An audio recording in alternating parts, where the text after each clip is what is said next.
दुख, विपत्ति, कष्ट, रोग, शोक ये शब्द ही ऐसे हैं कि संसार में हर कोई इनके नाम से कांपता है।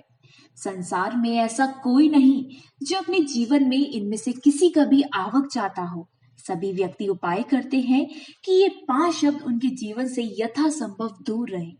हर व्यक्ति यह कामना करता है, प्रार्थना करता है कि ईश्वर उसे इन तकलीफों से बचाए।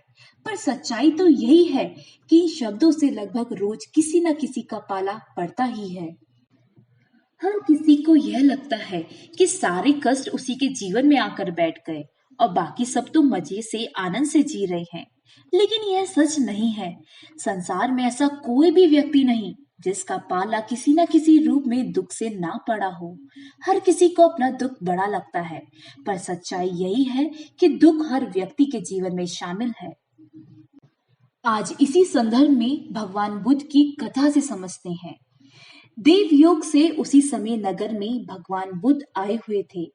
जब गौतमी किसी की बात मानने को तैयार न हुई, तो किसी ने कहा कि तुम भगवान बुद्ध के पास जाओ, वही तुम्हारे पुत्र को जीवित कर सकते हैं। यह बात सुन गौतमी अपने पुत्र की पार्थिव देह लेकर बुद्ध के पास जा पहुंची और रोते हुए बोली, भगवान, यह मेरे जीवन का एकमात्र सहारा है। किसी के जीवन में इतना दुख नहीं आता जितना मैंने सहा है, और अब और दुख सहने की मेरी शक्ति नहीं है। आपको इसे जीवित करना ही होगा।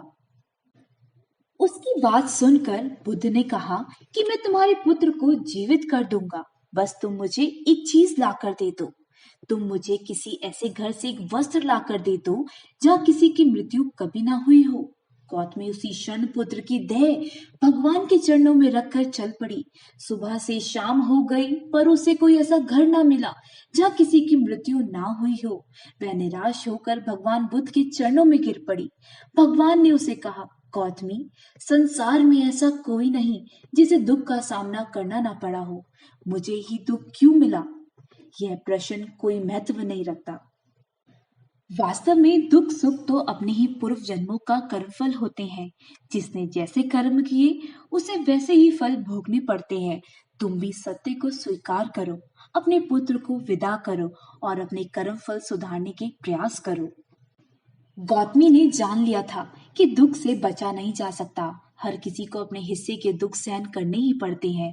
दुख से बचने का एक ही उपाय है, अच्छे कार्य करना, किसी को कष्ट न पहुंचाना। भगवान बुद्ध की बात मानकर गौतमी ने अपने पुत्र को पंचतत्व में विलीन किया और स्वयं भगवान बुद्ध की शरण में आ गई। यही इस जीवन का सार है। दुख को टाला नहीं जा सकता, उसकी तुलना नहीं की जा सकती। अपने कर्म फल को हर एक को भोगना ही पड़ता है।